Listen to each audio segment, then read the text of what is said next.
What's going on? My name's David Page. I'm a professional singer and guitar player, and my wife and I just finished our contract on board the Carnival Elation, and there was one night in particular where we ran into a little bit of an issue with our click track.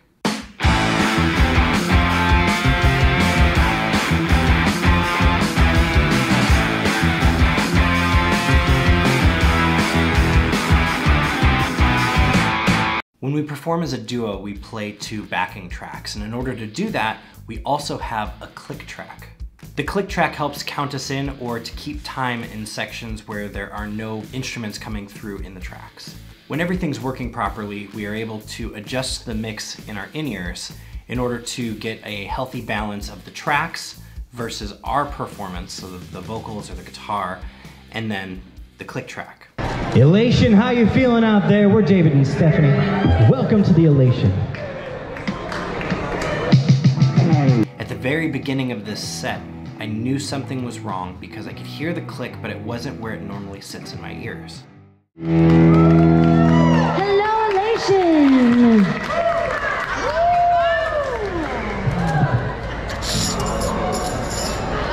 I tried to adjust the volume on my body pack to try to turn it up a little bit because I wasn't really hearing the click. I feel alive.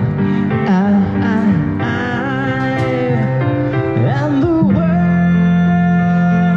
is turning inside out. I looked over to see if Stephanie was having the same issues I was, and in the first song, I couldn't tell. So don't stop me now.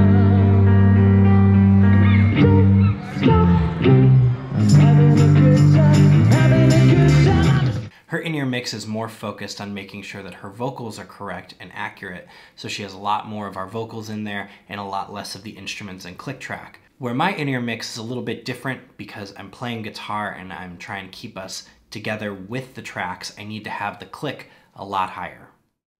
The next song started and something was so off about the way the click sounded and I couldn't for the life of me figure it out. Love it. Yeah, so let's keep having fun. We're gonna rock a little bit more today. And I'm thinking so hard about what's going on with the click that I started playing the song in the wrong key. I was making all sorts of mistakes throughout the beginning of this song. At one point I turned to Stephanie and I said something along the lines of, I think that the click is coming through the mains. Because we have in-ears in, she can't hear what I'm saying, she just knows I'm trying to talk, but right now we're about to launch into a song. It's not the best time to try to spark up conversation.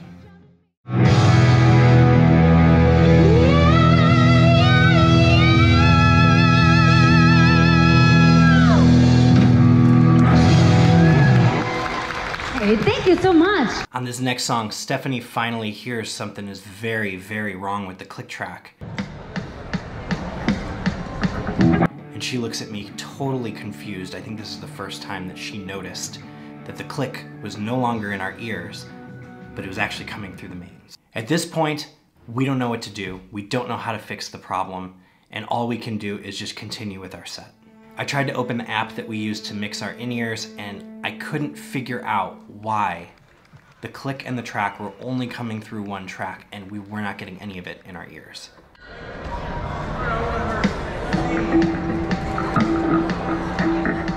We start the next song, and there it is, the click roaring through the mains, and the intro is unbearably long, and there's nothing that we can do to stop it.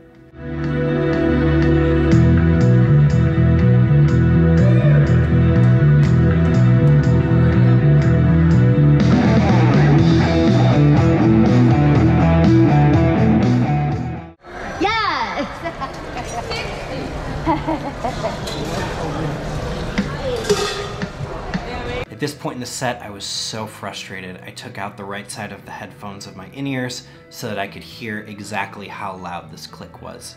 Hey,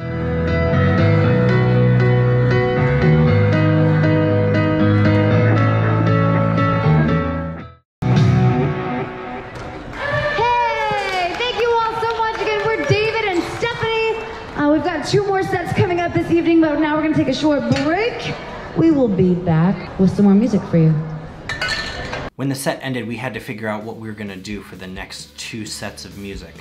We were gonna try to put together a different set list order so that it didn't rely so much on having the backing tracks and we could still perform. However, I discovered exactly what had happened to cause this click track mishap.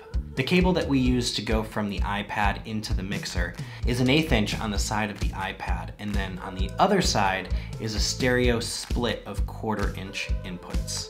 When we were getting everything set up and plugged in, one side of the 1/4 inch stereo pair, the side that sends all of the click track information, got slightly unplugged. Not enough that I noticed, but just enough so that it was not sending any signal into the mixer.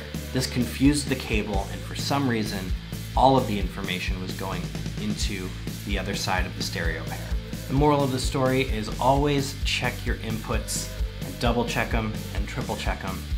Make sure that everything's working before you start your performance. It's a lesson we've had to learn before. It's a lesson I'm sure I'll have to learn again. So thanks for watching, and we'll see you in the next one. Let's go!